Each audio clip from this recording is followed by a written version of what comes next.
Hello बच्चों, welcome to my YouTube channel. और आज हम क्लास 10th का 4th चैप्टर शुरू करेंगे, क्वाड्रेटिक इक्वेशन।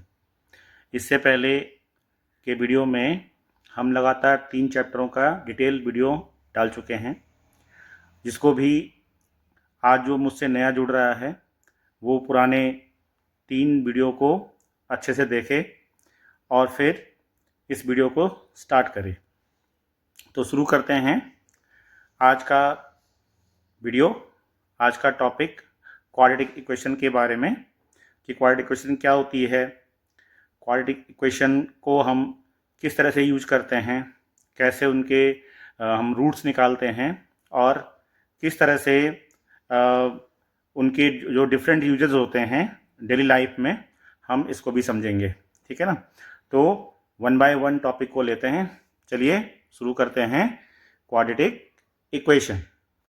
आप सभी जानते हो कि क्वाड्रेटिक पॉलिनोमियल क्या होता है। आपने सेकंड चैप्टर में ये पढ़ा हुआ है कि कोई भी quadratic polynomial ax square plus bx plus c की फॉर्म में होता है ना।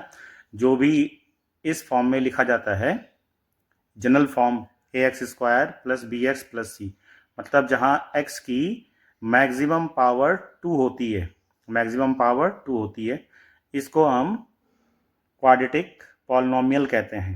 क्वाड्रेटिक पॉलिनोमियल को हम इक्वेट कर देते हैं 0 के बराबर, तब जो इक्वेशन बनती है, ये इक्वेशन बन गई। इक्वेशन में क्या होता है, लेफ्ट हैंड साइड और राइट हैंड साइड आ जाता है। तो ये आपका लेफ्ट हैंड साइड हो गया and this is right hand side. जब लेफ्ट हैंड साइड और राइट हैंड साइड होगा तब वो इक्वेशन बन जाएगी। और क्योंकि ये एक क्वाड्रेटिक पॉलिनोमियल है, इसको हमने इक्वेशन में बदल दिया है, तो अब इसका नाम हो गया है क्वाड्रेटिक इक्वेशन। ठीक है। क्वाड्रेटिक इक्वेशन मीन्स कि ऐसा इक्वेशन, इसको क्या बोलेंगे हम, द्विघात। ठीक है, द्विघात यानी कि इसकी कितनी पावर होंगी, 2 पावर होंगी। ऐसा समीकरण, ऐसा इक्वेशन जिसका 2 पावर होती है ना, द्विघात समीकरण, क्वाड्रेटिक इक्वेशन। इसमें a जो है ना वो 0 नहीं होना चाहिए। अच्छा, अगर a 0 हो गया तो क्या हो जाएगा, माना ये 0 हो गया तो ये एक्स स्क्वायर वाला टर्म 0 हो जाएगा ना। और जब एक्स स्क्वायर वाला टर्म 0 हो जाएगा तब हमारे पास केवल क्या बचेगा, बी एक्स प्लस सी बचेगा। और जब वो बी एक्स प्लस सी बचेगा तब वो एक क्वाड्रेटिक इक्वेशन नहीं बचेगी। ठीक है ना। तब क्या बचेगी, वो लीनियर इक्वेशन हो जाएगी। इसीलिए यहाँ पे एक कंडीशन है कि इस a ने 0 नहीं होना है। ठीक है, इसको बोलते हैं हम क्वाड्रेटिक इक्वेशन। देखो किस तरह से, मान लेते हैं कि आपके पास एक खेत दिया हुआ है ना, या रूम दिया हुआ है। सपोज दैट आप इसको रूम भी समझ सकते हो या इसको एक खेत मान लो। अब यहाँ पे आपको कंडीशंस मिलेंगी, जैसे पॉलिनोमियल में आपको कंडीशन मिलती थी, यहाँ पे भी आपको कंडीशन मिलेंगी। यहाँ पे ये बोला गया है कि इस खेत की भाई कुछ लंबाई होगी ना, ये लेंथ हो गई और ये विड्थ हो गई, है ना। ये इसकी लंबाई हो गई और ये चौड़ाई हो गई, लेंथ एंड विड्थ। अब आपको ये बोला गया है कि एक खेत है, उसका जो एरिया है वो 300 मीटर स्क्वायर है ना। एक खेत जिसका एरिया 300 मीटर स्क्वायर है। ठीक, तो आपको पता है कि भाई एरिया किसे बोलते हैं, एरिया ऑफ रेक्टेंगल क्या होता है, लेंथ इंटू विड्थ होता है। तो आपने लिख दिया कि length into width equal to 300 metre square. अब आपको ये बोल दिया जाए कि जो इसकी लेंथ है, इसकी विड्थ के दुगने से एक ज़्यादा है ना। मतलब हमने ये कह दिया कि जो इस खेत की लंबाई है, इसकी चौड़ाई के दुगने से एक ज़्यादा है। तो हमने क्या कर दिया कि जो इसकी लेंथ है वो इसकी चौड़ाई के दुगने से एक ज़्यादा है। यही कह रहा है ना, लेंथ को हमने L लिया हुआ है और विड्थ को हमने B लिया हुआ है, तो L equal to 2B plus 1 हो गया। अब एल की जगह में हम अगर 2b+1 पुटअप कर दें इस इक्वेशन में, जो ये इक्वेशन हमने बनाया हुआ है, तो यहाँ पे क्या हो जाएगा 2b+1 into b equal to 300, और जब हम इसको b से मल्टीप्लाई करेंगे तो ये हो जाएगा 2b² plus b equal to 300, और इसको अगर फिर से हम सॉल्व कर लें 2b² plus b minus 300 equal to 0। तो अब आप देख रहे हो आपके पास इस तरह से एक इक्वेशन बन के सामने आई है। इस इक्वेशन को अगर आप इस इक्वेशन से कंपेयर करें तो आपको पता लगेगा कि जो इक्वेशन हमें मिली है वो एक क्वाड्रेटिक इक्वेशन है। मतलब यहाँ पे वेरिएबल की पावर 2 है ना। ये किस फॉर्म में लिखा हुआ है, ax² plus bx plus c equal to 0। ये एक जनरल फॉर्म हो गई। तो हम इस तरह से देख रहे हैं कि ये हमारी एक क्वाड्रेटिक इक्वेशन बनती है। इसको आप बोलते हैं क्वाड्रेटिक इक्वेशंस। अब हम क्या करते हैं भाई, हम ये सवाल कर क्यों रहे हैं, हम ये सवाल जो हमने अभी यहाँ पे बोला, जिसमें लेंथ l मानी है और उसकी चौड़ाई b मानी है, तो हम ये क्वेश्चन कर क्यों रहे हैं, हम ये क्वेश्चन इसलिए कर रहे हैं कि हम ये पता कर सकें कि इसकी लेंथ कितनी होगी या इसकी विड्थ कितनी होगी। तो क्या करेंगे, हम इस इक्वेशन को अगर हम सॉल्व करेंगे 2b² plus b minus 300 equal to 0 को अगर हम सॉल्व करेंगे तो सॉल्व करके जो हमारे जीरोज आएंगे वही इनकी लेंथ और विड्थ निकालने के लिए एक क्या बनेगा, रास्ता बनेगा इसका। देखो कैसे, यहाँ पे देखो मैंने लिख दिया 2b² plus b minus 300 equal to 0। अब मैं इसमें क्या लगा सकता हूँ, इस इक्वेशन को कैसे सॉल्व कर सकता हूँ, स्प्लिट द मिडिल टर्म कर सकता हूँ, यहाँ पे क्वाड्रेटिक फार्मूला लगा सकता हूँ, इसको मैं कंप्लीटिंग द स्क्वायर मेथड से सॉल्व कर सकता हूँ, है ना। तो अलग अलग टेक्निक्स में इस क्वेश्चन को सॉल्व कर सकता हूँ। तो जो सॉल्यूशन के तरीके हैं हम अब उसको 1 बाय 1 डिस्कस करते हैं। तो अब उस क्वेश्चन को, जो इक्वेशन अभी हमने सिचुएशन बनाई थी, उसको हम सॉल्व करते हैं। और पहला मेथड है splitting the middle term. Middle term को कैसे स्प्लिट करते हैं ये सीखते हैं। तो सबसे पहले आपके पास जो इक्वेशन है 2b² प्लस b माइनस 300, ये लिख लिया हमने। अब हमें इस वाले को, मतलब b² के कोफिशिएंट को और कांस्टेंट टर्म के कोफिशिएंट को आपस में मल्टीप्लाई करना है, ठीक है। तो मल्टीप्लाई करके क्या आएगा, 2 मल्टीप्लाइड बाई 300, ये हो गया 600, है ना। 2 को हमने मल्टीप्लाई किया 300 से 600 आ गया। अब हमें 600 के ऐसे पार्ट करने हैं और साइन लगेगा ये, जहाँ अगर यहाँ पे प्लस साइन होगा तो आपको जो भी इनके फैक्टर बनेंगे उसके बीच में प्लस साइन लगाना है, और अगर यहाँ पे माइनस साइन है तो आपको माइनस साइन यूज करना है। और आना क्या चाहिए आपका, यहाँ पे जो नंबर होगा, तो यहाँ पे b के आगे कोएफिशिएंट क्या है, इस समय 1 है, तो 1 यहाँ पे हमारा आना चाहिए, ठीक है। तो अब हम पहले 600 के फैक्टर बना लेते हैं। देखो इसका आसान तरीका ये होता है कि आप 600 के प्राइम फैक्टर बना लो। तो यहाँ पे हमने इसके प्राइम फैक्टर बना लिए, 2 से करेंगे, 2 3 जा 6, 300, फिर अगेन 2 से करेंगे, सो इट विल बी 150। अब हम 3 से करेंगे तो 50, ठीक है, और फिर हम 2 से करेंगे तो 25। अब देखते हैं कि इन फैक्टरों को मल्टीप्लाई करके कितना आता है, 2 2 जा 4, 4 2 जा 8, 8 3 जा 24।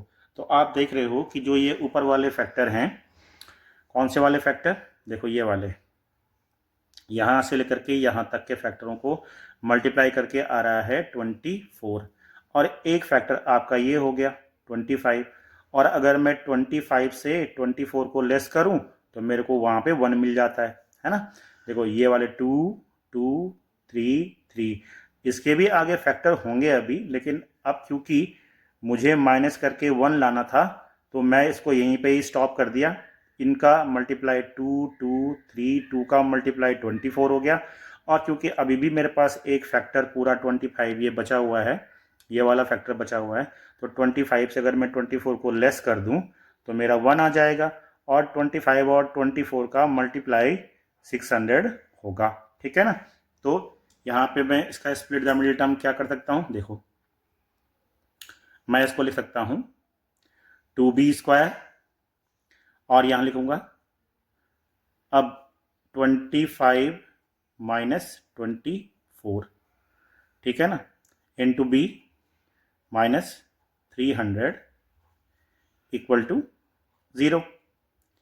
फिर से मैं इसको सॉल्व करूंगा 2b² प्लस 25b, मतलब ये जो 25 है इसको b से मल्टीप्लाई करूंगा, minus 24b minus 300 equal to 0। अब मुझे ग्रुपिंग करनी होगी, ग्रुपिंग मतलब दो ग्रुप बनाना पड़ेगा। तो एक ग्रुप मैंने बनाया 2b² प्लस 25b, एक ग्रुप मेरा ये बना।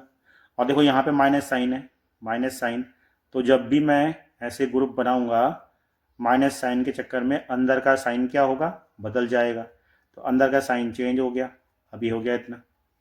नाउ मुझे इन दोनों में देखना है कि मेरी कौन सी चीज़ कॉमन आ सकती है। तो तुम देखो 2 और 25 में कोई कॉमन चीज़ तो आएगी नहीं, ये एज इट इज़ रहेंगे। b² और यहाँ पे b है तो एक b मैं यहाँ से बाहर ले सकता हूँ, तो b मैंने बाहर ले लिया। अब क्या बचेगा यहाँ पे, ओनली यहाँ पे बचेगा 2b प्लस 25, ऐसा बचेगा। माइनस, अब इस पे देखो क्योंकि मुझे यहाँ पे 2b बचाना है तो मुझे यहाँ पे 12 कॉमन लेना पड़ेगा। ध्यान रखो यहाँ पे मैंने 24 कॉमन क्यों नहीं लिया, देखो 24 कॉमन मैंने इसलिए नहीं लिया क्योंकि मुझे यहाँ पे 2b बचाना है। तो 2b कब बचेगा, जब मैं 12 से डिवाइड इसको कॉमन लूँगा 12 यहाँ पर। यहाँ क्या बचेगा, अब बचेगा यहाँ पे 2b, और 12 से जब मैं 300 को डिवाइड करूँगा तो यहाँ पे मेरा बचेगा 25। ठीक है ना, इस तरह से हम करते हैं। अब इसको मैं आगे बढ़ाता हूँ, तो इन दोनों में कौन सी चीज़ कॉमन हो गई, अब इनमें हो गई 2b प्लस 25 कॉमन हो गया, और अंदर क्या बच गया यहाँ पे b माइनस 12 इक्वल टू 0 बच गया। अब क्योंकि ये दोनों 0 के बराबर है, मतलब इसका मतलब हुआ कि इसका और इसका मल्टीप्लाई 0 हो रहा है, तो आइदर इसमें ये 0 होगा या ये 0 होगा, या तो ये 0 होगा या ये नंबर 0 होगा। तो पहले मैं इसको 0 के बराबर पुट अप करता हूँ, देखो 2b प्लस 25 इक्वल टू 0। तो इससे मेरे पास क्या आएगा, 2b equal to 2b equal to 2b equal to कितना हो जाएगा, -25, और यहाँ से b की वैल्यू कितनी आ जाएगी, -25 अपॉन 2, 25/2, इतने क्या मीटर, क्योंकि ये खेत की चौड़ाई हुई। दूसरे उससे क्या आ जाएगा, देखो यहाँ पे b माइनस 12 इक्वल टू 0, क्योंकि एक बार मैंने इस वाले को 0 रखा तो b की वैल्यू ये आई। अब एक बार मैं इस वाले को रखूँगा 0, कौन सा वाला, b माइनस 12 इक्वल टू 0, तो यहाँ से b की वैल्यू क्या आ जाएगी, 12 मीटर। अब ये बताओ कि b की वैल्यू आप ये पुटअप करोगे कि ये पुटअप करोगे, मतलब दो वैल्यू आई ना, क्योंकि ये क्वाड्रेटिक इक्वेशन है, हमेशा आपके पास दो वैल्यू निकल के आएंगी। तो अब आप मुझे ये बताइए कि b की कौन सी वैल्यू आप रखोगे। क्या कोई भी डिस्टेंस नेगेटिव होती है, मतलब हम किसी चीज़ को भी नेगेटिव में नाप सकते हैं क्या, नहीं। तो हम इस वाली वैल्यू को छोड़ देंगे क्योंकि ये कैसी वैल्यू हो गई, नेगेटिव वैल्यू हो गई। और यहाँ पे b इक्वल टू 12 है, ये हमारी पॉजिटिव वैल्यू आई है, मतलब b को हम 12 मीटर नाप सकते हैं। अब हमारे पास उस इक्वेशन में क्या बोला गया था कि जो लंबाई है, जो लेंथ है, लेंथ कितनी है, 2b प्लस 1 है ना, मतलब चौड़ाई के दुगने से एक ज़्यादा है। तो भैया चौड़ाई हमारे पास कितनी आई, 12 मीटर, तो हमारी लंबाई क्या हो जाएगी, हमारी जो लेंथ हो जाएगी वो कितनी हो जाएगी, 12 को 2 से मल्टीप्लाई करो और 1 जोड़ दो, कितना हो जाएगा, 25 मीटर। तो इस तरह से हम ये मेथड इस तरह से सॉल्व करते हैं, स्प्लिटिंग द मिडिल टर्म। जो हम सिचुएशन आपको अभी डिस्कस कर रहे थे कि एक खेत है, उसकी लंबाई जो है कितना है, उसकी चौड़ाई के दुगने से एक ज़्यादा है, तो हमने उसकी लंबाई और चौड़ाई को निकालने के लिए देखो इस तरह से इक्वेशन लगाई है। एक और मेथड होता है इसका, और वो होता है क्वाड्रेटिक फॉर्मूला। चलो इसी सवाल को हम उस मेथड से भी सॉल्व करने की कोशिश करते हैं। ठीक है, चलिए सॉल्व करते हैं। अब देखो ये क्वाड्रेटिक फॉर्मूला होता है ना, x equal to minus b plus minus root of b square minus 4ac upon 2a। ये भारतीय वैज्ञानिक हुए हैं सिरधराचार्य, उनका एक ये फॉर्मूला है, इसको हम सिरधराचार्य फॉर्मूला भी बोलते हैं। ठीक है, so x equal to minus b plus minus root of b square minus 4ac upon 2a। अब ये इतना कॉम्प्लेक्स फॉर्मूला है ना, बच्चे बोलेंगे यार sir split the middle term ही सही है ना, ये फॉर्मूला हम नहीं लगाएंगे। लेकिन बेटा ये फॉर्मूला जब आप प्रैक्टिस करोगे ना तो ये formula split the middle term से भी आसान फॉर्मूला हो जाता है। ठीक, बस करना कुछ नहीं होता। देखो यहाँ पे ये फॉर्मूला मैंने यहाँ पे x लिखा है। देखो x कब होगा ना, जब यहाँ पे x और x होते, मतलब अगर ये इक्वेशन, चलो ये मान लेते हैं कि ये इक्वेशन क्या है ना, b के फॉर्म में नहीं है, x के फॉर्म में। ठीक है, मतलब ये इक्वेशन इस तरह से लिखी गई है इस समय। मेरी बात समझ लो, वेरिएबल तो कुछ भी हो सकता है ना, मैं लंबाई और चौड़ाई को x तो बोल सकता था, वहां पे मैंने b और l लिया है तो मैं x के टर्म में भी लिख सकता था x और y करके। ठीक है, तो कुछ देर के लिए समझ लेते हैं कि ये b स्क्वायर क्या है, x स्क्वायर है, क्योंकि यहाँ पे मैंने फॉर्मूला x में लिखा हुआ है। ठीक, मैं इसको b में भी लिखता हूँ, लेकिन क्योंकि यहाँ पे भी b है, यहाँ भी b है, तो आपको कन्फ्यूजन ना हो इसलिए मैंने इस फॉर्मूले को इस फॉर्म में लिख लिया। ठीक, तब देखते क्या आता है।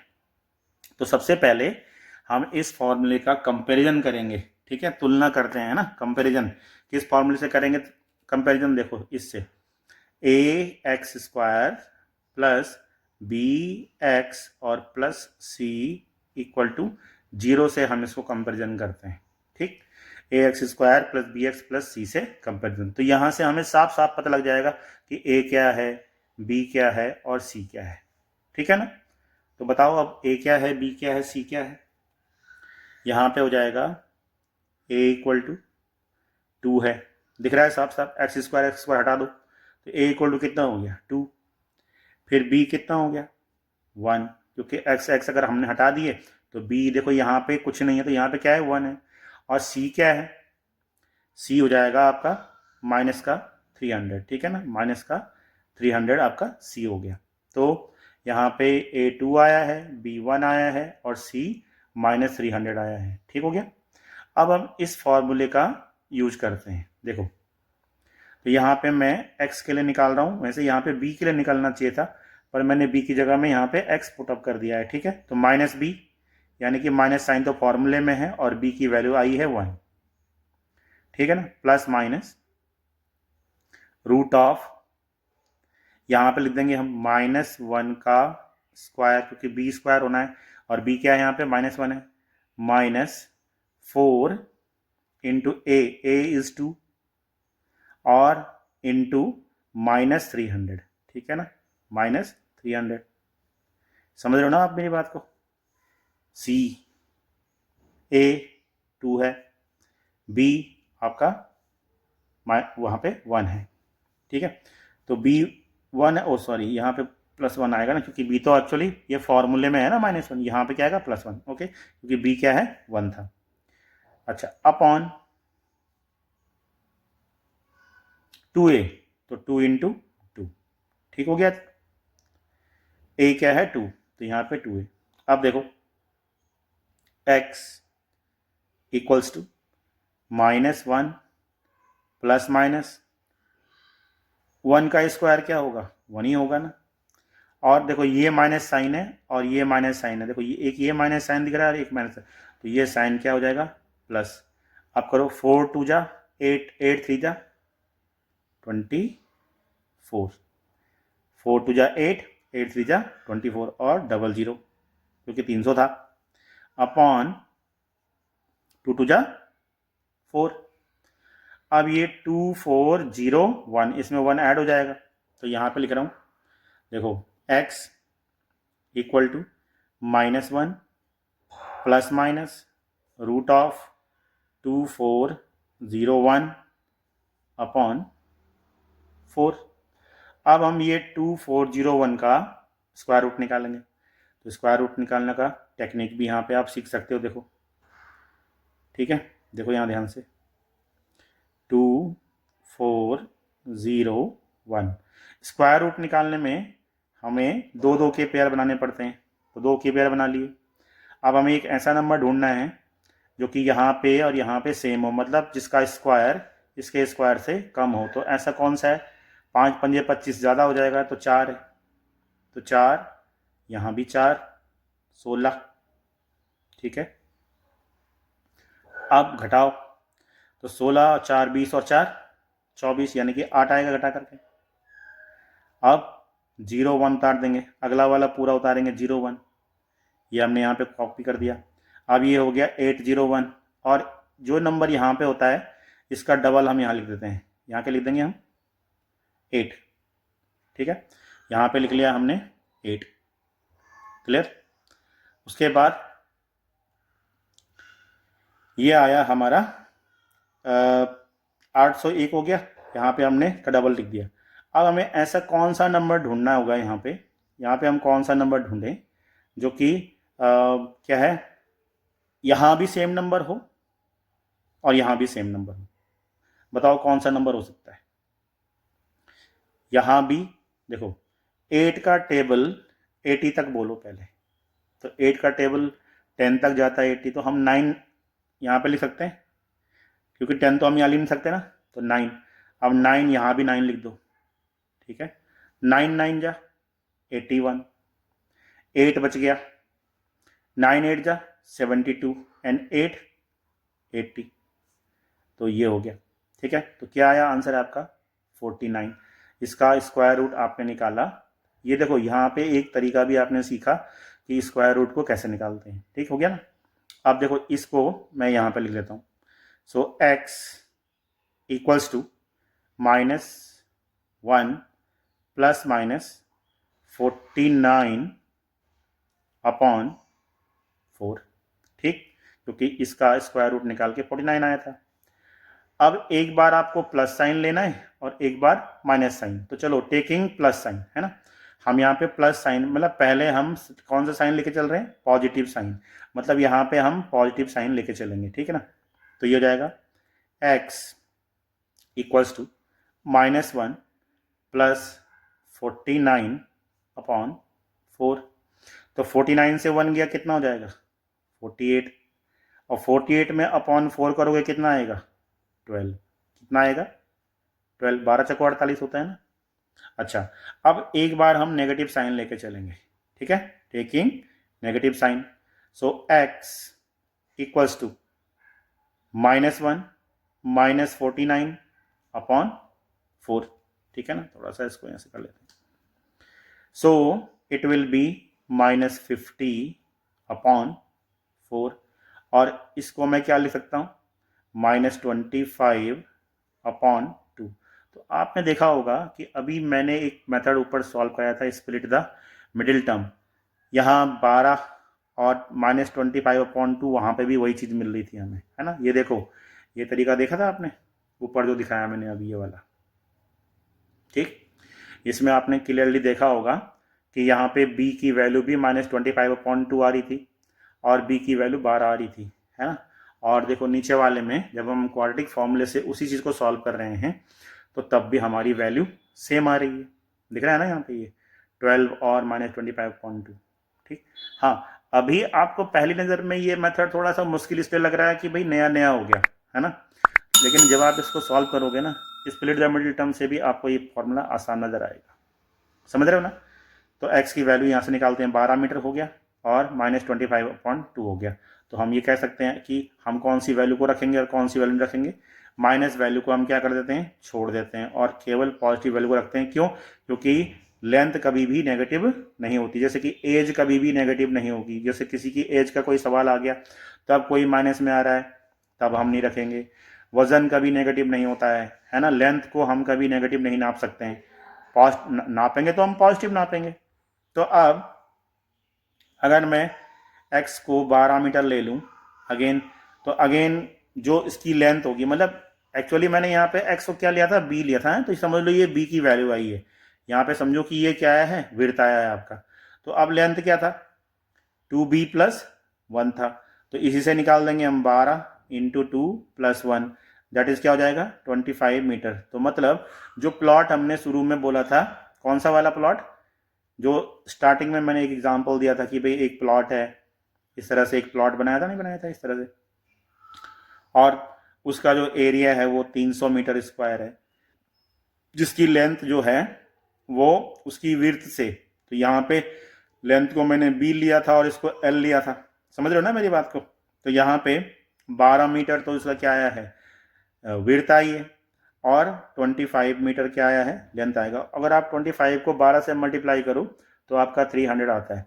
तो इस तरह से क्वाड्रेटिक इक्वेशंस को हम सॉल्व करते हैं by splitting the middle term और बाय क्वाड्रेटिक फॉर्मूला। एक और मेथड था इसमें, कंप्लीटिंग द स्क्वायर मेथड। अगर आपको वो सीखना है तो मैं उसको भी आपको सिखा देता हूँ, ठीक है। चलिए एक बार हम उसको भी सीखते हैं, ठीक है।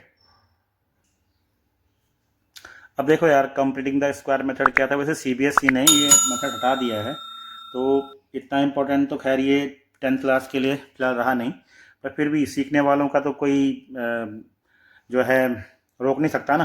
तो चलो सीखते हैं कि कंप्लीटिंग द स्क्वायर मेथड को हम कैसे सॉल्व करते थे, है ना।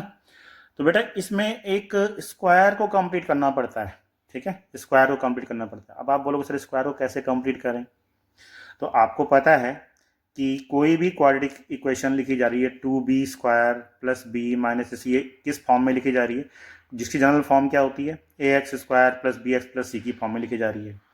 तो ये जो स्क्वायर है ना, इसी का ही हम फायदा उठाते हैं। हम क्या करेंगे, यहाँ पे कोशिश करेंगे कि ये a प्लस बी का होल स्क्वायर बन जाए या a माइनस बी का होल स्क्वायर बन जाए। मतलब या तो हम इसको इस फॉर्म में बनाने की कोशिश करेंगे या हम इस फॉर्म में बनाने की कोशिश करेंगे, ठीक है। तो चलो शुरुआत करते हैं, क्या ये वाली इक्वेशन इस फॉर्म में या इस फॉर्म में कहीं बनती हुई नजर आएगी, ठीक है। चलो शुरू करते हैं। तो सबसे पहले मेरे पास दे रखा है 2b स्क्वायर। इस 2b स्क्वायर को मैं कुछ इस तरह से लिख सकता हूं ना, √2b का होल स्क्वायर, ठीक है, ताकि मुझे इसका पहला वाला टर्म मिल जाए। अब पहला वाला टर्म क्या होता है, ए स्क्वायर। देखो अगर मैं इस फॉर्मूले को लिख दूं यहाँ पे, तो इस फॉर्मूले में मुझे क्या मिलेगा, a square plus b square plus 2ab मिलेगा, नहीं मिलेगा। तो मुझे ए स्क्वायर वाला टर्म तो मिल गया, है ना, ये वाला।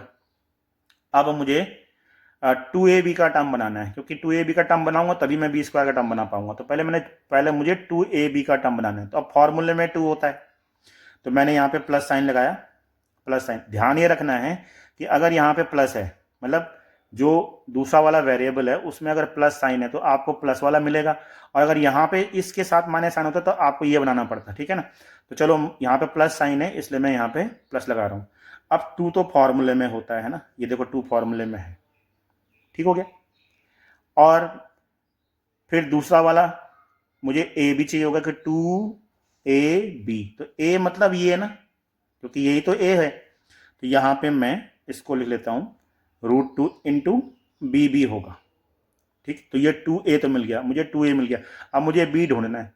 देखो b तो ढूंढना है, लेकिन मुझे सवाल से दूर भी नहीं हटना।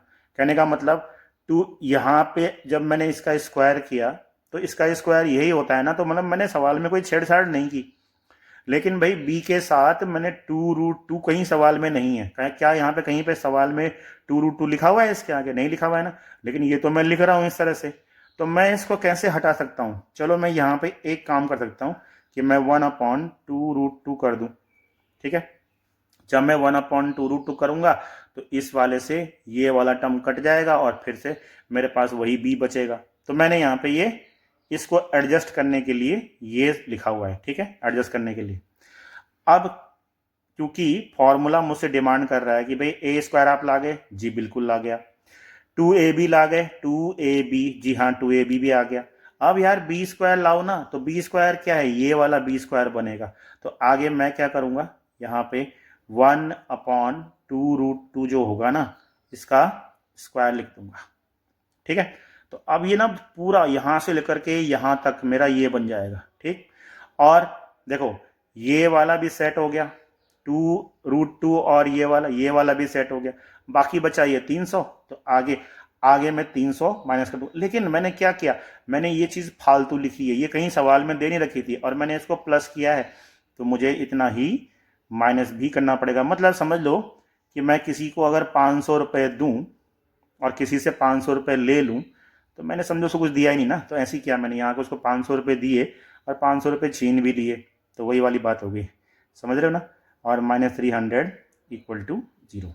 जरा इस क्वेश्चन को एक बार फिर से देख लो कि कैसे करते हैं। इसका ये बना लिया, फिर मुझे फॉर्मूला ने बोला भाई 2 ला, मैं 2 लाया। फिर बोला कि ए बी लेके आ, तो ये ए वाला टर्म है, मैं ए बी लेके आया। अब क्योंकि टर्म ऐसा हो गया, लेकिन मुझे सवाल ने बोला कि भाई आप गड़बड़ जा रहे हो, चलो मुझे बराबर करो। तो बराबर करो मतलब 2√2 हटाओ, तो 2 रूट हटाने के लिए मैंने 1/2√2 कर दिया ताकि इससे ये कट जाएगा। अब फिर से मुझे फॉर्मूले बोला कि चल भाई तू जब इतना लेके आया है तो बी स्क्वायर भी लेके आ, तो मैंने इसी को ही बी स्क्वायर कर दिया। अब सवाल ने बोला क्यों भाई इतने क्यों बढ़ाया आपने, मेरे सवाल में तो कहीं था नहीं, तो चलो भाई मैंने घटा भी दिया। मतलब मैं इसके अकॉर्डिंग भी चल रहा हूँ और क्वेश्चन के अकॉर्डिंग भी चल रहा हूँ, और -300 तो क्वेश्चन में था ही, तो मैं रख दिया। अब देखो अब क्या हुआ, ठीक है ना। अब है इंटरेस्टिंग चीज। तो अब ये क्या बना, जरा इसको मैं अगली दूसरी पेन से लिखता हूं ताकि आपको समझ में आए कि हुआ क्या। ये हुआ, लिख जा भाई, ए स्क्वायर, ये हुआ 2ab, और ये हुआ बी स्क्वायर, समझ रहे हो ना। देखो ये ए स्क्वायर हो गया, ये हो गया 2, ये ए मतलब यही चीज तो हुई ए, और ये बी हो गया तो ये बी स्क्वायर हो गया। मतलब ये चीज बन गई ना, a square plus b square plus 2ab, बना के भी नहीं, देखो a square plus b square plus 2ab बन गया। तो तब मैं इसको लिख सकता हूँ ए प्लस बी का होल स्क्वायर। तो अब मैं ए प्लस बी का होल स्क्वायर कैसे लिख सकता हूँ, इस वाले को, किसको, √2b प्लस 1/2√2 का स्क्वायर, समझ रहे हो ना। मतलब यहां से लेकर के यहां तक का टर्म ये बन गया, और मैं इसका स्क्वायर खोलूं तो 2√2 का होता है 1/8, ये 8 हो जाएगा, क्योंकि 2√2 का स्क्वायर करो तो 1/8 आएगा। और यहाँ पे -300 तो है ही, और बराबर 0 कर दिया, ठीक है।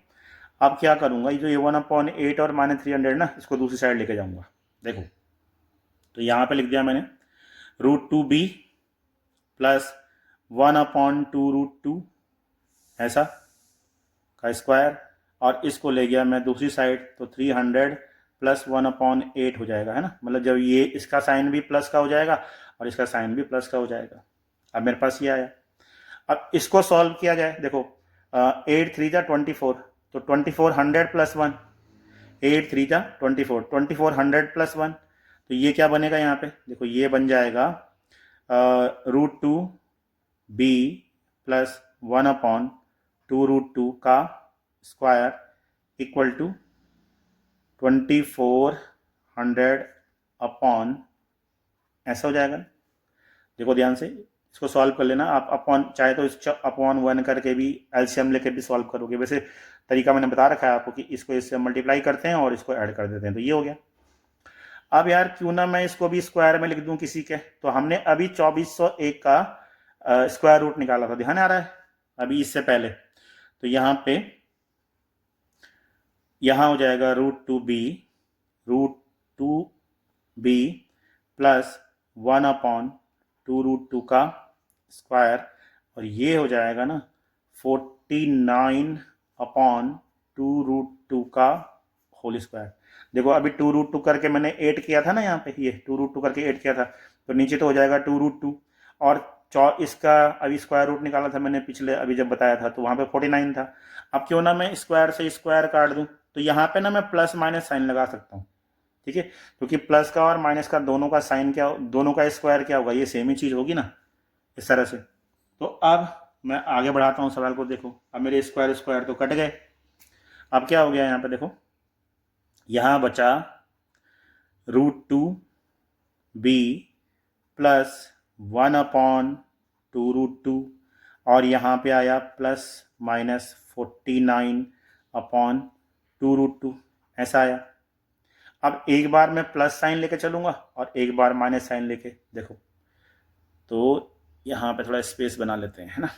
देखो √2b इक्वल टू, इसको भी मैं उधर लेके जाऊंगा, इसको भी मैं उधर लेके जाऊंगा, ठीक है। तो यहाँ पे प्लस माइनस 49/2√2 और मैं उसको उधर ले गया तो 1/2√2 ऐसा हो गया।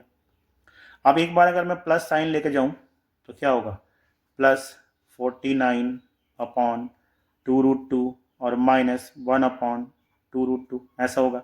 तो एक बार मैंने जब प्लस साइन लेके चला तो 49 से 1 घट के क्या आएगा, 48 ही आएगा ना, 48/2√2 आएगा। अब 48/2√2 को अगर मैं सॉल्व कर दूं तो क्या होगा, अगर मैं इसको सॉल्व करूंगा तो ये हो जाएगा, देखो यहाँ √2 ऑलरेडी है ही, तो √2b इक्वल टू 48/2√2 और जब मैं b निकालूंगा यहाँ से तो b क्या हो जाएगा, 48/2√2 इंटू √2 भी नीचे आ जाएगा और ये √2 क्या हो जाएगा 4, तो ये क्या हो जाएगा 48/4 और फिर क्या आ जाएगा ये 12 मीटर। देख रहे हो ना आप, यहाँ से भी 12 मीटर का आंसर आ गया। ठीक, और एक बार मैं माइनस साइन लेके चलूंगा, यहाँ पे देखो यहाँ पे मैंने प्लस माइनस लिखा हुआ है ना, तो यहाँ पे मैं प्लस साइन लेके चला था।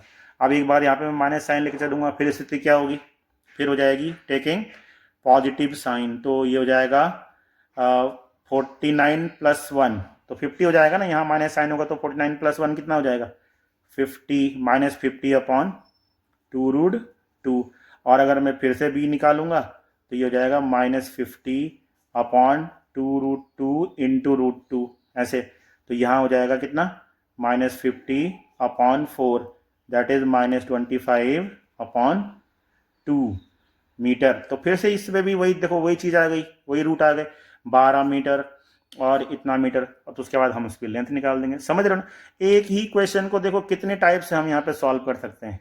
ठीक, मतलब उसको स्प्लिट द मिडिल टर्म से भी कर सकते हैं, उसको हम जो है क्वाड्रेटिक फॉर्मूले से भी कर सकते हैं, उसको हम कंप्लीटिंग द स्क्वायर मेथड से भी कर सकते हैं। देखो जिसको ये समझ में नहीं आए एक बार जरूर देखना भाई ये वाला, है ना। अगर इनकेस आपको सीखना नहीं चाहते हो तो देख लो क्या क्या यहाँ पे मैंने क्या किया है, किस तरह से बनाया है इसको, इक्वेशन को किस तरह से बनाते हैं। ठीक है, एक बार क्या बोलते हैं रिवाइंड करके दोबारा देखो, सीखने की चीज़ें हैं, बस सीखनी है ना। कम से कम कोई तुम्हें भी तो बोल सकता है कि यार तुम भी तो 10th क्लास में गए थे, तुमने क्या कंप्लीट स्क्वायर मेथड सीखा, अब तुम क्या ये बोलोगे नहीं नहीं CBSE ने कटवा दिया था। ऐसा नहीं होता ना, थोड़ा सीखना है, मतलब तो सीखने के लिए आओ तो बढ़िया चीज़ सीखी जाती है, देख लो। ठीक, तो एक बार आप रिवाइंड करके दोबारा सीखोगे, कोई एक और कोई क्वेश्चन करो, इसमें जरूरी नहीं कि इसी को रिपीट करना है, आप कोई और क्वेश्चन ट्राई करो, और ट्राई करना बहुत जरूरी है जब भी कुछ आता है। ठीक है ना, तो ये थे method of solving the quadratic equation. अब हम एक्सरसाइज बची हुई है इसमें, देखो मैंने ये आपको समझा दिया कि क्वाड्रेटिक इक्वेशन किसे बोलते हैं, क्वाड्रेटिक इक्वेशन क्या चीज़ होती है। मतलब पहले क्वाड्रेटिक पॉलिनोमियल हमने क्लास चैप्टर नंबर 2 में पढ़ा था, फिर उसको हमने 0 के बराबर किया तो वो इक्वेशन बन गई। उसके बाद हमने सॉल्व करने का तरीका ढूंढा, यही सॉल्व करने का तरीका, इसी में ही क्वेश्चन आते हैं।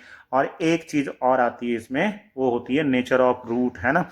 तो थोड़ा नेचर ऑफ रूट को भी हम समझेंगे, चलो उसको भी समझ लेते हैं एक बार कि क्या होता है नेचर ऑफ रूट। तो नेक्स्ट इसमें आता है नेचर ऑफ रूट। तो नेचर ऑफ रूट क्या होता है, मीन्स अब कैसा नेचर, जैसे हम होता है ना, कभी एंग्री मूड में जाते हैं, कभी हैप्पी मूड में हो जाते हैं, तो ऐसे अब इक्वेशन के साथ क्या नेचर होगा भाई, इसके रूट होंगे नहीं होंगे, बराबर होंगे अलग अलग होंगे, कि रियल होंगे कि नहीं होंगे, है ना, इस तरह के वो। तो इसमें मैंने अभी आपको एक क्वाड्रेटिक फॉर्मूला बताया ही था, क्या बताया था, x इक्वल टू क्या था, लिखा था ना मैंने, x equal to -b plus minus √ b² -4ac/2a, ये बताया था मैंने फॉर्मूला, क्वाड्रेटिक फॉर्मूला है ये।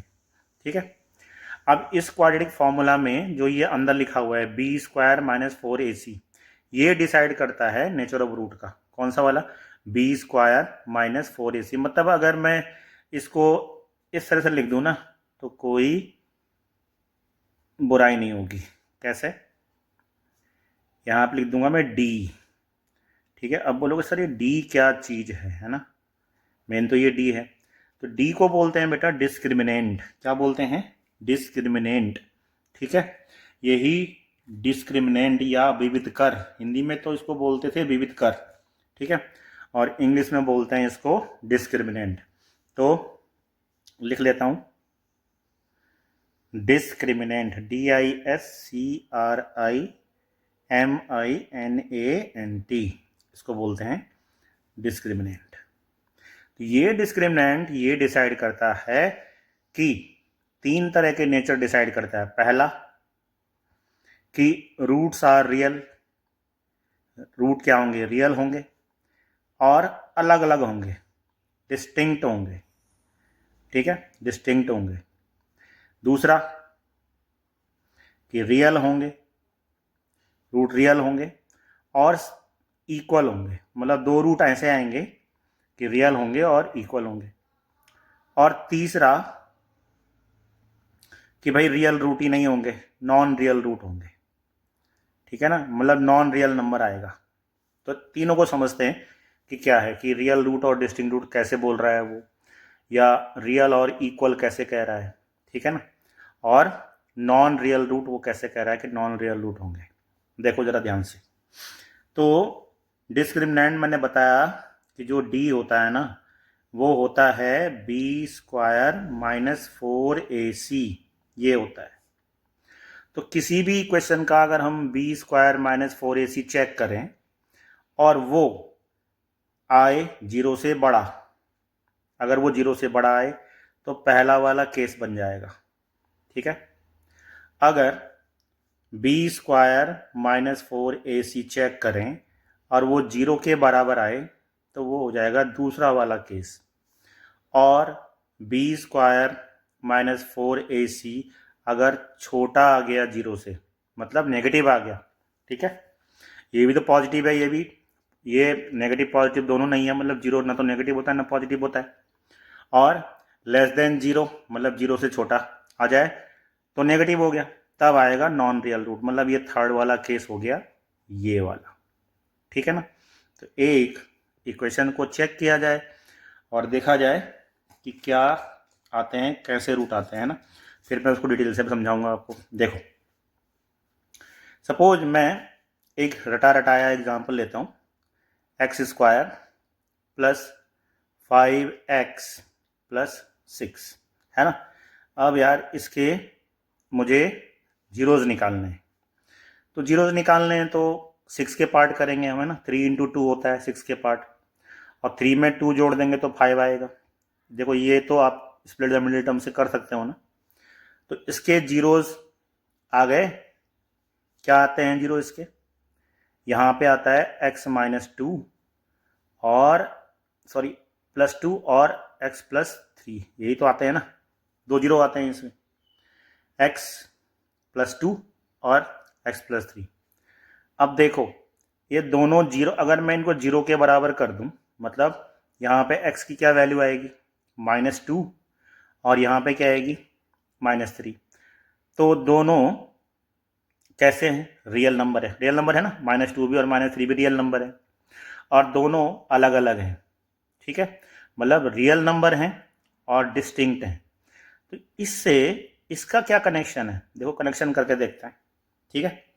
यहाँ लिखते हैं x² + 5x और +6 = 0। अब कंपैरिजन करते हैं ax² + bx और +c से, जनरल फॉर्म से इसका हम कंपैरिजन करेंगे।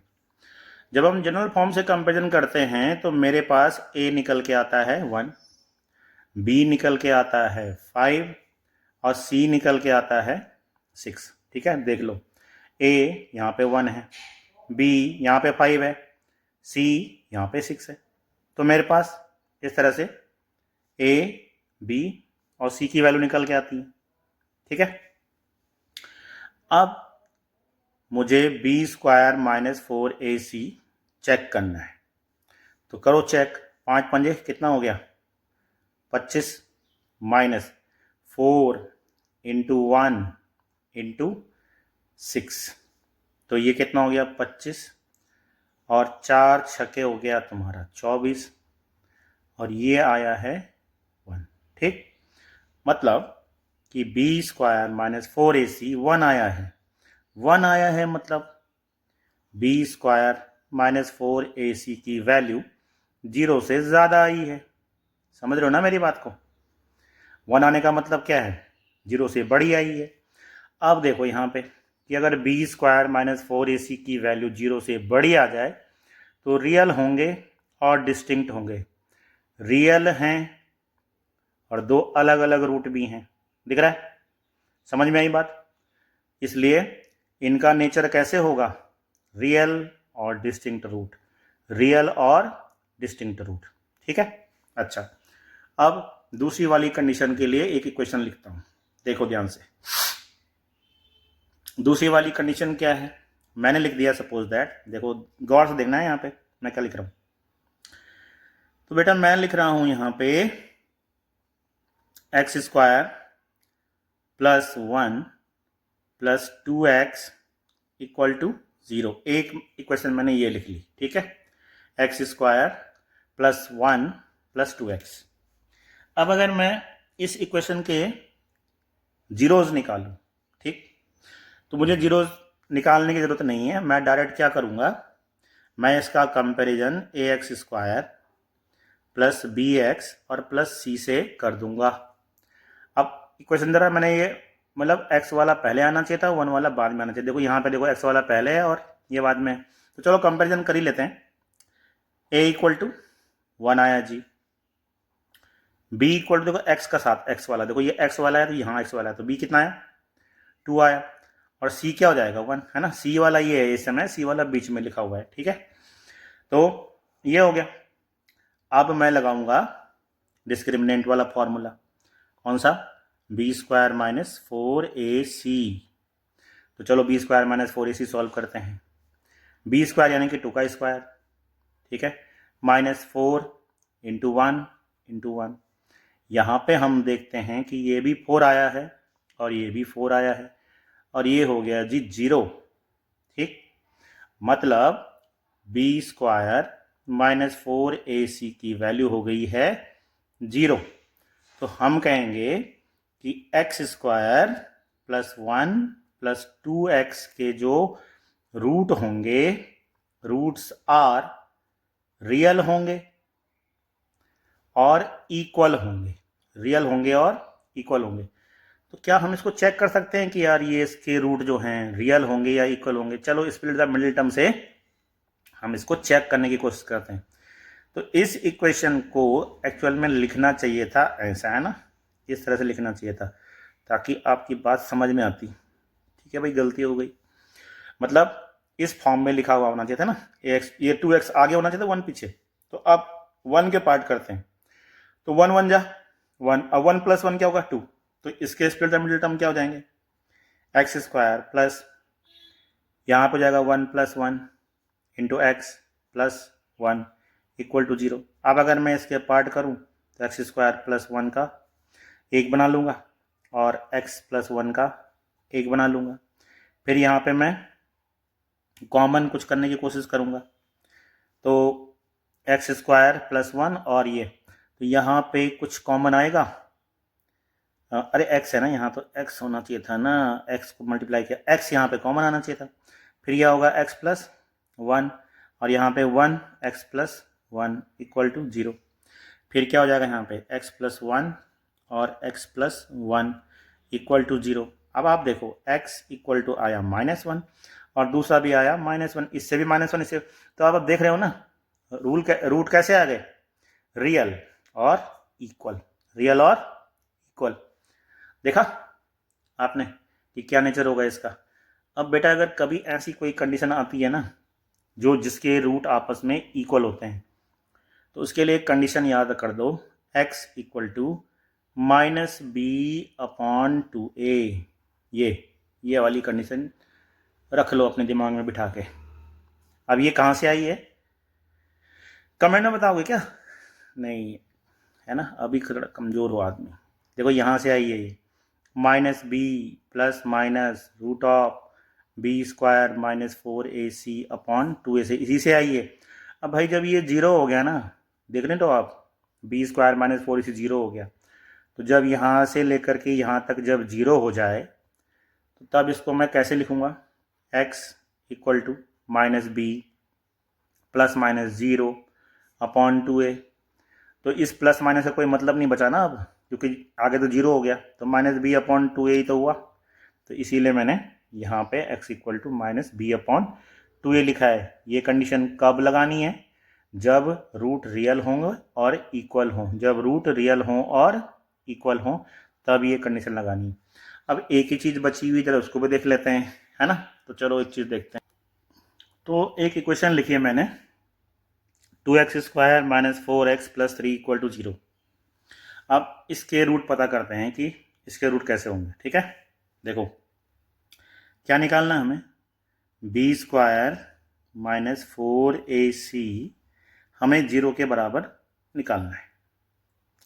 सॉरी, जी क्यों लिख रहा हूँ भैया, ये तो बाद में आएगी ना वैल्यू। चलो b² - 4ac निकालेंगे, मतलब 0 के बराबर नहीं, इसकी वैल्यू निकालनी है। तो चलो कंपैरिजन करते हैं। a इक्वल टू क्या हो जाएगा, 2। अब बार बार बताने की जरूरत नहीं है किससे कंपैरिजन करना है, आपको पता है किससे कंपैरिजन हो रहा है, -4 और c इक्वल टू 3। ठीक, मतलब ax² + bx + c से कंपैरिजन किया तो ये आया। अब रखो इसमें -4 का स्क्वायर प्लस b² - 4ac, तो -4 ये हो जाएगा 4, और a 2 और c 3। अब क्या हो जाएगा यहाँ पे, -4 का स्क्वायर करो 16, और -4 2 जा 8, 8 3 जा 24, ऐसे हो गया। अब बताओ ये क्या आया, ये आया -8 आया ना, मतलब कि b² - 4ac की वैल्यू आ गई लेस देन 0। जब लेस देन 0 आ गई ना, समझ लो कि इसके रूट होंगे नॉन रियल रूट। अब यार नॉन रियल रूट क्या होते हैं ना, पहले उसको भी समझ लेते हैं। देखो ये वाली इक्वेशन दिख रही है आपको, इसकी तरह split the middle of term करते हैं तो तुम्हें समझ में आ जाएगा नॉन रियल रूट होते क्या हैं। देखो 2x² - 4x + 3 = 0, ये इक्वेशन मैंने यहाँ पे लिख ली। ठीक है, लगाते हैं स्प्लिट द मिडिल टर्म, तो 3 दूने 6 हो जाएगा, 3 × 2 = 6 हो गया। अब 6 के ऐसे पार्ट करने हैं जो 4 आ जाए, वो भी प्लस करके, वो भी प्लस करके। तो क्या तुम कर सकते हो क्या, अभी बताओ, 6 के ऐसे पार्ट बना सकते हो। देखो 6 के मैक्सिमम पार्ट क्या क्या होंगे, 6 × 1 होगा, फिर क्या होगा 2 × 3 होगा, यही होगा ना 6 के पार्ट, तो और होंगे नहीं, प्राइम फैक्टर तो यही होते हैं 6 के। तो अब ना तो इनके बीच में प्लस साइन लगा करके ये आ रहा है, ना इनके बीच में प्लस साइन लगा के ये आ रहा है, तो इसका एक ही इलाज है, इलाज नंबर 2 बताया था ना, कौन सा, क्वाड्रेटिक फॉर्मूला। जब पहला नियम याद ना करे या जब पहला नियम ना लगे तब आपको क्वाड्रेटिक फॉर्मूला इस्तेमाल कर देना है। तो क्वाड्रेटिक फॉर्मूला क्या बताया था मैंने, x equals to -b ± √b² - 4ac upon 2a, ये बताया था। इसमें लगाते हैं इसको। अभी आपने ए बी सी को कंपेरिजन करके लिखा हुआ है 2 - 4 3, चलो लिखो यहाँ पे 2 - 4 3 का। ठीक है, सो x इक्वल टू -4, मतलब -4 तो ऑलरेडी है, तो माइनस एक बार और लग गया, +4, माइनस तो इसका लगा, और b भी तो -4 है ना, तो ये लगा। अब b² यानी कि b² - 4ac की वैल्यू भी आपने निकाल रखी है, कितनी है, -8। यहाँ हो जाएगा पूरा का पूरा -8, समझ रहे हो ना, मतलब बार बार निकालने जरूरत नहीं कि देखो निकाल रखा आपने b² - 4ac, ये अभी सॉल्व तो किया था, तो कितना आया था -8 अपॉन 2a अपॉन 2 × 2, ऐसा हो जाएगा। अब इसको और सॉल्व कर लेते हैं। ठीक है, एक मिनट यार, हाँ क्या हो जाएगा यहाँ पे, x इक्वल टू 4 ± √−8 अपॉन 4। ठीक, हद से हद हम क्या कर सकते हैं यहाँ पे कि 4 को, यहाँ है ये 4, यहाँ से कुछ कॉमन ला सकते हैं, है ना, इसके टुकड़े कर सकते हैं बस, मतलब इसको लिख सकते हैं हम -2 × 4, ऐसे तो कर सकते हैं 4, यही कर सकते हैं ना, इसके अलावा तो हम कुछ नहीं कर सकते, समझ रहे हो, दिख रहा है। अच्छा, अब यही कर सकते हैं और क्या कर सकते हैं भाई, जब हम ये 4 को बाहर ले आएंगे तो यहाँ पे क्या बचेगा, 4 प्लस माइनस, यहाँ पे 2 आ जाएगा बाहर और अंदर बचेगा माइनस का 2 अपॉन 4। यही कर सकते हैं, या इसके अलावा भी कुछ कर सकते थे, नहीं ना। तो इस 4 का हम थोड़ा सा कैलकुलेशन कर लेते हैं। x इक्वल टू यहाँ बचेगा 2 plus minus root minus 2 upon 2। तो मैंने क्या कर दिया, 2 को कॉमन लिया और ये कैंसिल आउट हो गया, तो ये कट गया। अब जो बचा वो कितना हो गया, वो -2 ही हो गया। अब देखो यार, क्या -2 का आप रूट निकाल सकते हो, बताओ, मतलब -2 का रूट निकाल सकते हो क्या, बताओ पहले। -2 का रूट निकालना पॉसिबल नहीं होता है। मतलब जब भी ऐसी कोई फॉर्म आ जाएगी ना, कैसा, माइनस, ऐसा कोई भी चीज़ माइनस में, रूट कभी माइनस वैल्यू लेता ही नहीं, पहली बात तो, ठीक है ना। जैसे -1 आ गया तो ये आप सॉल्व नहीं कर पाते हो। अब जब ये आप सॉल्व नहीं कर पाते हो तब हम इसको एक चीज़ मान लेते हैं, इसको बोलते हैं हम आयोटा। क्या बोलते हैं, आयोटा। और आयोटा मानते हैं हम इमेजनरी नंबर को। क्या मानते हैं, इमेजनरी नंबर को, ठीक है। आयोटा हम हमेशा इमेजनरी नंबर मानते हैं। तो मतलब यहाँ पे जो ये x हो जाएगा ना, ये हो जाएगा 2 प्लस माइनस, और रूट -1 को मैंने मान लिया i, तो यहाँ पे क्या हो जाएगा 2i अपॉन 2। तो मतलब i फॉर इमेजनरी, इसीलिए ये रियल नहीं बचा, ये क्या हो गया, नॉन रियल हो गया। तो जब नॉन रियल हो गया ना, नॉन रियल के केस में ऐसे यहाँ पे माइनस आ जाएगा, तो माइनस का रूट आप निकाल नहीं पाओगे। और जब आप माइनस का रूट निकाल पाओगे तो वो, इसीलिए इसको बोलते हैं कि भाई ये रियल रूट नहीं आते हैं, नॉन रियल रूट आते हैं। समझ में आई बात। तो भाई ये था introduction part of quadratic equation, ठीक है। इसमें हमने आज क्या क्या सीखा, इसमें हमने आज जो सीखा वो है, हमने सीखा कि क्वाड्रेटिक इक्वेशन किसे बोलते हैं, क्वाड्रेटिक पॉलिनोमियल से इक्वेशन कैसे बनाई, कंडीशन क्या थी। फिर हमने एक एग्जांपल भी, रियल लाइफ का एक एग्जांपल लेके चले कि हमारे पास एक खेत था, उसकी लंबाई चौड़ाई इतनी थी, तो लंबाई चौड़ाई निकालो, है ना। इसके बाद हमने सीखा कि मेथड कौन कौन से होते हैं उनको सॉल्व करने के, कि मतलब हम कैसे निकालेंगे कि इस खेत की लंबाई क्या थी, इस खेत की चौड़ाई क्या थी, हम कैसे निकालेंगे। तो उसके लिए हमने पहला सीखा स्प्लिट द मिडिल टर्म, है ना, कि स्प्लिट द मिडिल टर्म हम कैसे करते हैं। तो इस तरह से हमने स्प्लिट द मिडिल टर्म किया। फिर हम अगले सेक्शन पे आए, हमने सीखा कि क्वाड्रेटिक फॉर्मूला क्या होता है और कैसे उसका यूज करते हैं, मतलब कैसे हम उसको अल्टरनेट मेथड के रूप में क्या है ले सकते हैं। देखो, तो हमने क्वाड्रेटिक फॉर्मूला वाला केस भी किया, ठीक है। फिर हमने सीखा कि कंप्लीटिंग द स्क्वायर मेथड से हम रूट कैसे निकालते हैं। तो ये भी बशर्ते सिलेबस में अब कटवा दिया है, लेकिन हमने इसकी भी नॉलेज ली।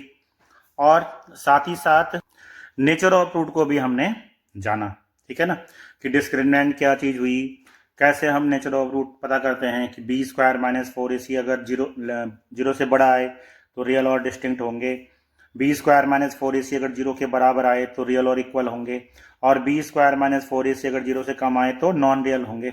इसके हमने डिफरेंट एग्जाम्पल भी आपको करवाए, कि एक एग्जाम्पल मैंने ये लिया जिसमें रूट आपस में क्या है अलग अलग आ रहे थे, एक एग्जाम्पल मैंने ये लिया जिसमें रूट आपस में इक्वल आ रहे थे, और लास्ट में हमने एक इक्वेशन ली 2x² - 4x + 3 जिसमें रूट आपने देखा होगा कि नॉन रियल रूट यानी कि कॉम्प्लेक्स नंबर वाली कहानी बन रही थी, ठीक है। तो ये इंट्रोडक्शन पार्ट हो गया, आगे हम इसकी एक्सरसाइज का पार्ट लाएंगे, ठीक है।